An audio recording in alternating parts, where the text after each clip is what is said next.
Hello, ladies and gentlemen. Welcome back to another episode of GeekVerse podcast. I am the Taylor Field, and today we're getting into the spoilers review of episode 8 of season 2 of Chucky. Oh my gosh, it's been a long trek, and we're finally here. Before we get into that, though, a couple of plugs. You can find us with your internet connection in the search bar. GeekVerse.ca is our home base. GeekVerseCast is our Twitter. GeekVerse is our Facebook. Also, be sure to check us out on Patreon because you can get ad-free early episodes available there. There's definitely a whole plethora of upcoming content that you're going to tune into. And yeah, when you support the show on Patreon, you're helping us grow with more content, and we can't thank you enough, especially these fine folks. Patreon producers, Aaron Braden, April of Darkness, Smalley Bakes, Joshua Wright. You are all legends. Thank you so much for all your continued support for the show. Additionally, if you check out Manscaped, you get free shipping at manscaped.com. With the promo code GVPOD, you can also get 20% off your whole purchase. Again, that is 20% off with the code GVPOD and free shipping on top of that at manscaped.com. So definitely check them out. Their products are absolutely stellar. And I think that's pretty much it. We got what are the fine new details we got here? We got the Avatar retrospective is going to be coming out because Avatar 2 releases in a couple weeks now, actually. Yeah, mid-December. So we got that you can look forward to. We have our Andor finale that just dropped. We're doing a Glass Onion Knives Out review this week. And what else is there? I think that's all I can remember at this present time, but I'm sure more will come to me as we cast. So let's get into our non-spoiler slots first before we break into the juicy stuff. This episode was very much anticipated, but I also feel not needed. And I say that because last week's episode was a great kind of cap off to everyone's story. And I feel like this one just kind of opened up a can of worms. And it was weird to have an open can of worms again for a finale when this one was just so, or last week's was just so, hey, great. It left it with mystery and intrigue.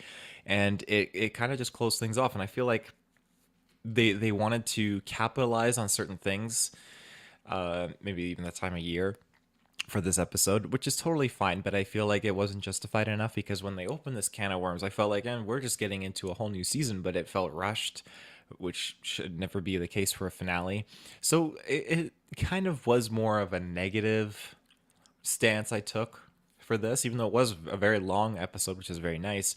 Um, I'll save that for spoiler talk. But yeah, it was unfortunate that certain things were rushed. And while they did dive into some more of the storylines that were left off in the previous episode, which is great, they didn't tie it up enough like that episode 7 did, where that could have been the season finale, and I would have totally been okay with it, and I would have been back day one for season 3, which I don't even know if is confirmed yet, but with the ending that we got, I really hope there is another season. And if that doesn't happen, then hopefully a movie, because they've really invested themselves into the current narrative, and I imagine they want to keep pursuing it. But yeah, as far as it goes with characters, we got really good development. We got a lot of things left open-ended, but really good development as well. And there's a few things though that really caught me by surprise because I was thinking like, holy shit, okay, that was rushed, but then this happened, so then that has me questioning this and a whole plethora of things. And so I I do feel like a show should kind of, not to be Christmassy, but put a nice bow on things sometimes and kind of round it off so you're not sitting there with this open-ended narrative and you can't really piece all these things together. So it can kind of get convoluted.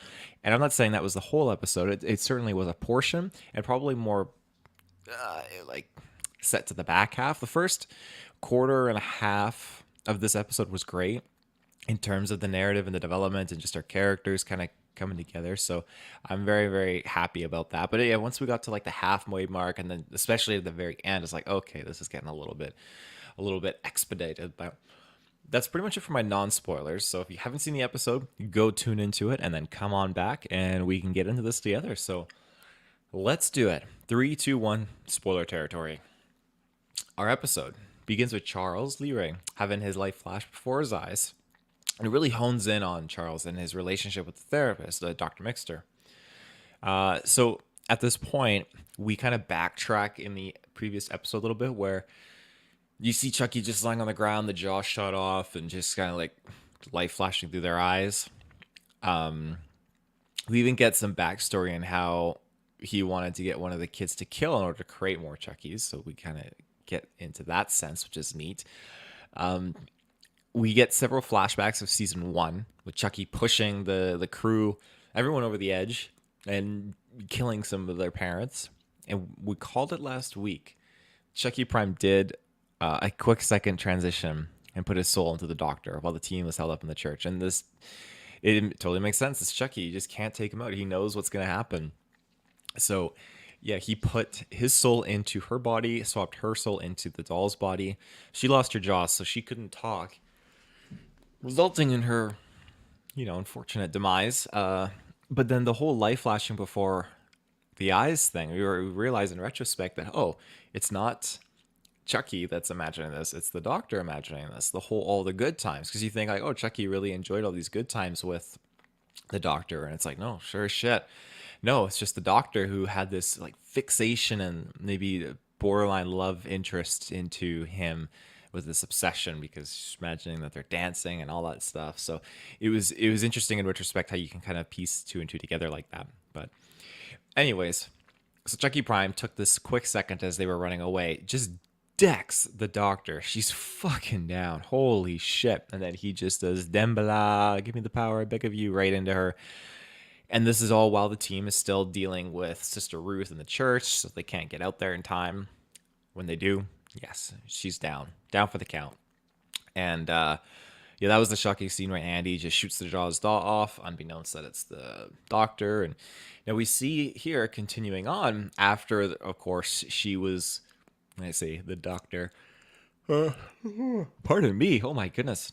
The Dr. Mixter, the therapist of Charles Lee Ray, who is now possessed by Chucky, she's driving away. And in last week's episode closed out with the doctor laughing. And so this doctor now, she's driving away, and then we get to basically her I'll call it a facility where she does her sessions.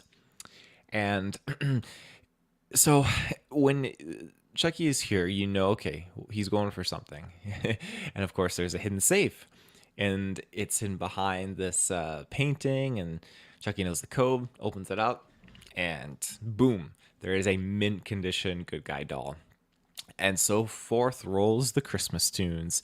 And I have to say, as far as all the Chucky intro titles, the title cards are going, like, they're just fantastic. Each one has been so unique and special. And this one was very cool to see Christmas themed Chucky. I really enjoyed it. But we're now back in Hackensack.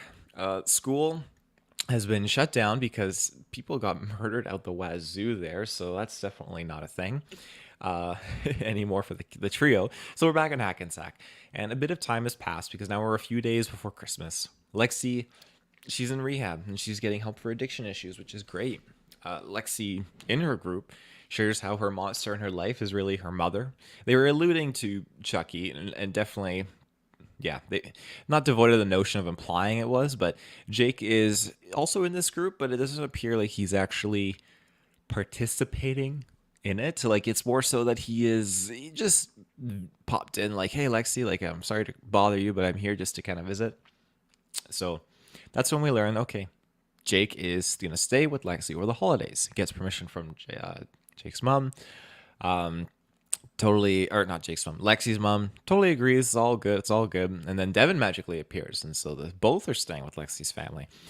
And Lexi's mom is like streaming this and is like, oh my god, like, why'd you spring out this your other friend, like, I have 100,000 people watching. So that was kind of humorous because she's still in the to win it with the public opinion and just look professional, look good. So that is Lexi's mom. But we have our trio together for the holidays. Now, when we also see Lexi's young sister with one of those dolls still. My goodness, my cow's meow. It freaked me out. It's like one of those kind of noises. Jesus. Anyways, so we see one of her dolls still, the one that the therapist, Dr. Mixter, gave her, and it's great foreshadowing for what Tiffany is getting after. I digress, though. We still see some relationship trouble between Devin and Jake because Jake just ups and leaves. We also learn on the background TV station that Dr. Mixter has passed.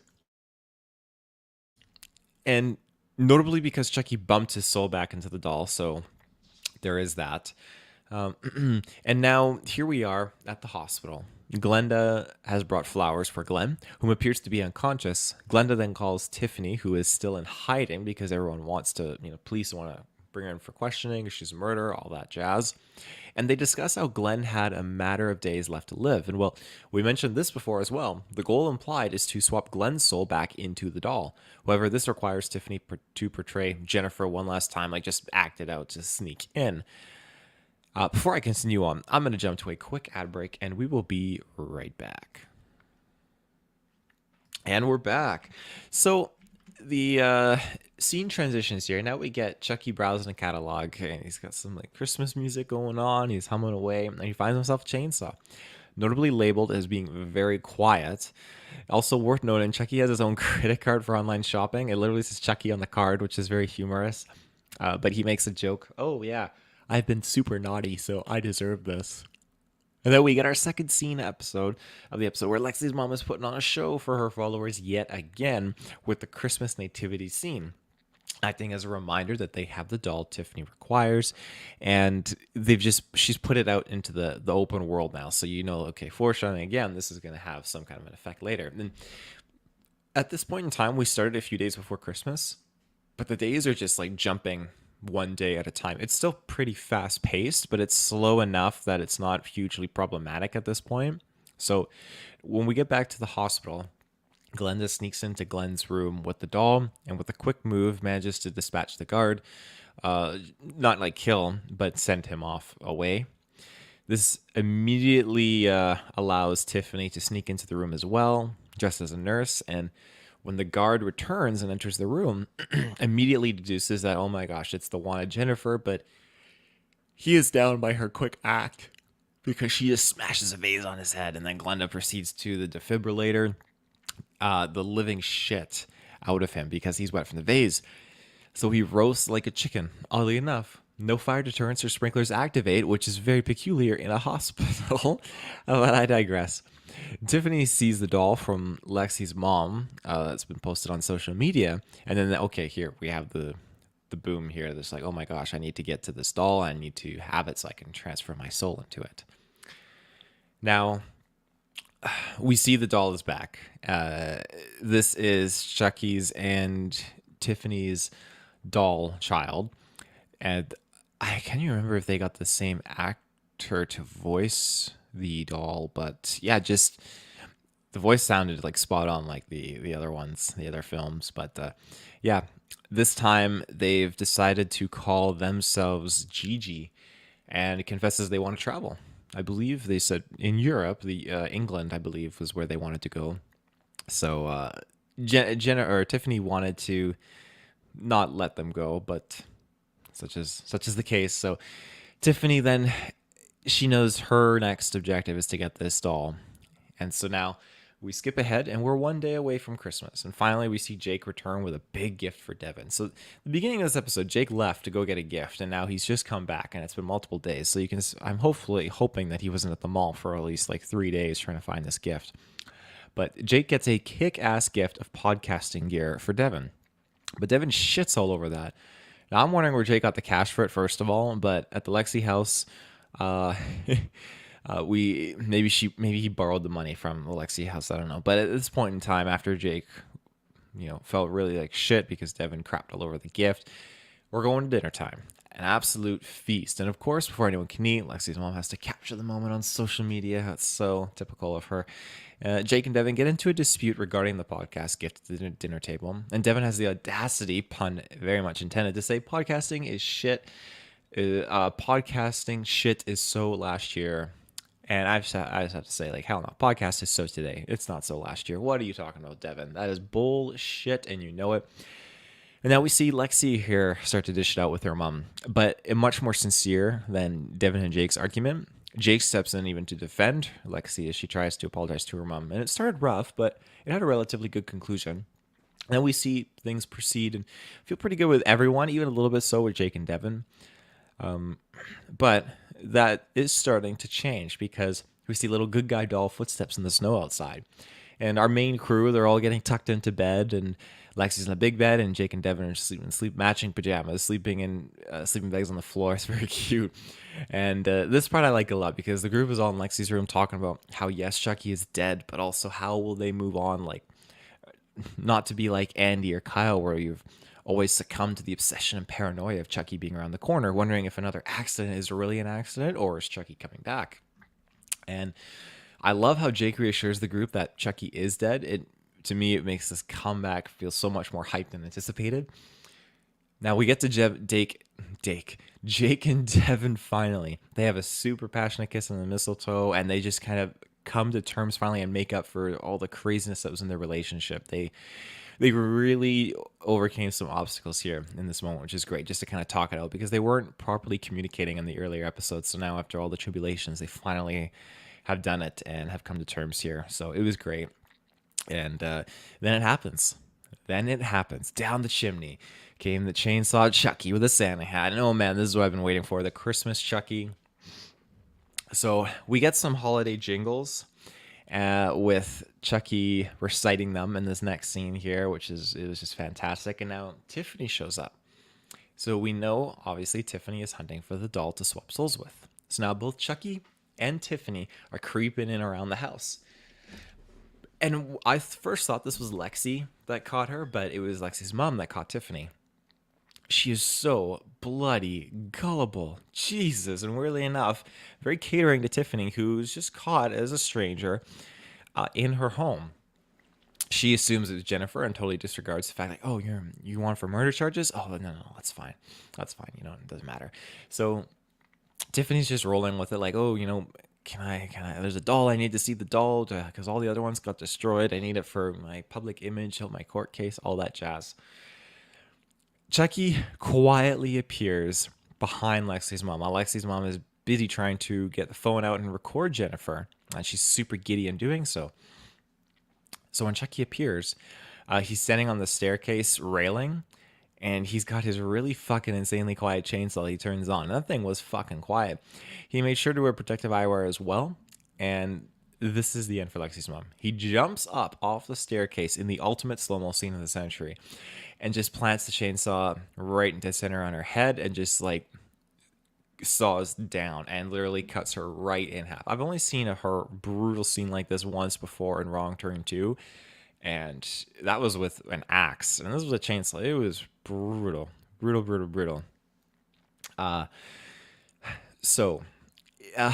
Bloody red chainsaw Chucky with a Santa hat. I will say he looks badass as far as, like, killer looks go. It's definitely, like, one of his top 10 appearances, all the looks that he has donned so far. But Chucky then confronts Tiffany about where Glenn and Glenda are. Tiffany makes a stance that she won't let Chucky hurt them or the trio upstairs. How dare you kill a mom on Christmas Eve? It's just horrible. And that Glenn and Glenda are dead. Chucky doesn't buy that, though. Chucky insists, okay, they gotta be punished for not listening to me and all that jazz. So he then moves on to the notion, okay, and the kids upstairs, like, they're gonna get what's coming to them. I'm gonna go cut them up to pieces. And now this is when, however, Lexi all of a sudden jumps up the stairs and pins Chucky. Then proceeds to chainsaw the shit out of him, literally cutting up his face into multiple sections, carving him up like a turkey. Tiffany took this chance over to sneak upstairs and snag the doll she needs. But is caught by surprise when Jake pops out from under the sheets and stabs Tiffany. Tiffany manages to wander out into the hall, but before Devin calls the police, Lexi's little sister Caroline walks out to give Tiffany a knife. I'm thinking, what the heck? And claims she was adopted by Lexi and Lexi's mom, that Tiffany is her real mother. And so they just end up leaving together. It's super peculiar. Like, what prompted this? Well, the trio called the cops afterwards, and we get a full team of peeps taking evidence, working at the scene, and they confirm with the detective that, okay, it was Jennifer Tilly. Here's a photo. And out of the blue, we get the long-lost teacher from Season 1 coming to assist the trio. So it's very cool to have her back as a recurring character. They confide in the teacher about Chucky, and she kind of exclaims, like, okay, yeah. Like, she's definitely aware of some bullshit going on here. Not with the kids, but with Chucky. And now we jump ahead by 3 weeks. We have, at this point, confirmed that the Chucky doll was killed. That was the last one, and that is that. But at this point, 3 weeks later, which again, this is an extensive time jump, uh, Tiffany is still with Caroline. They are in some fancy city suite, apartment suite, who knows. And Caroline is reading a voodoo book for dummies, and Tiffany receives a call from Nika, who reveals that Gigi calls her once a week to catch up, see how she's doing, and it doesn't seem like Gigi is keeping in touch with Tiffany. But Nika also announces how she's going to still torture and kill Tiffany, literally traumatizing Tiffany, because she isn't far away. She's actually looking at Tiffany through a window with binoculars from another suite nearby, and so this pushes Tiffany over the edge. She can't do it anymore. So she sets up the seance and she's like, okay, I'm going to begin to swap my soul over into the body of this doll. But for some reason, Caroline is smiling at this point, and we learn that the soul transfer isn't working. But oh, wait. Eventually, after she does the recount, the doll leans up and holy shit, starts removing the eye contacts, starts wiping off the makeup. It's a Chucky doll. Oh my god, you can't take a good guy doll down. That's for fucking sure. So now they imply that Chucky slashed and killed Tiffany here. But if you have an off-screen death, then it's not really a real death, if you ask me. Now we get a breaking the fourth wall, 22 days of Christmas songs sung by Chucky, just kind of recounting all the kills he had in this season, and that's it. It's concluded. Now, to reiterate how I kind of said this in the non-spoilers portion, overall, this episode was full of fun. It was definitely rushed, and we probably covered at least 4 weeks of time in this, not including the time jump between last week's episode and this one in the timeline. Well, I appreciate and love the Chucky Christmas theme. I thought we'd never get. I wish this was spread out over 2 episodes because they could have covered a lot more ground that way, or use this as the starting point for season 3 and release season 3 in November next year or something like that. I feel like last week's episode 7 was the perfect way to cap it off with a little bit of mystery, and this one just leaves so much more to just wonder in terms of questions and all that jazz. Well, there's more to Caroline and Chucky's story here, like how long was Chucky in hiding? When did this Chucky become Prime Chucky? Or is this not Prime Chucky? Is Prime Chucky actually dead? And this is another one. What about the other Tiffany doll that was in the beginning scene with the truck of Chucky dolls? Like what was the story with that one? Like there's so much to go on here that we don't know about. What happened to Annie and Kyle? What's going on with Gigi and Nika? All these things, which we certainly have an opening for season 3, which excites me with all this content, but yeah, episode 7 was much more a proper season closer, and this being the episode of the starter. But I reckon with Christmas they wanted to capitalize on it, which is fine. You can't dismiss the rust notion this episode had. I would give the whole season an 8.5 out of 10, I'd say. I couldn't believe most of what I got to see, and this was just definitely an up the ante from season 1. It felt a little bit more grandeur, and they really did a good job of working within the set pieces. When you don't have the budget to really go all out on a set pieces, you work with a great storyline within the confines of that set and deliver us a good narrative, an intriguing story, and use that saved budget on other very crazy scenes like holy imploding Father Bryce and Buff Chucky and all these other crazy things. It just absolutely through the roof. So, 8.5 is definitely where it sits with me. I have to sit on it and think, like, would I like the first season more than this one? But I need to kind of sit on it and see. And maybe when season 3 comes out, I'll have my thoughts gathered on that. But until then, that is it. Ladies and gentlemen, thank you for tuning in to the entire, if you've been on this journey with me, season 2 spoilers review adventure of Chucky. I am your host, Taylor. And remember, you can find all the links down below of where to find us and other content. So until next time, thank you again, and we'll see you in the search bar. Have a good one.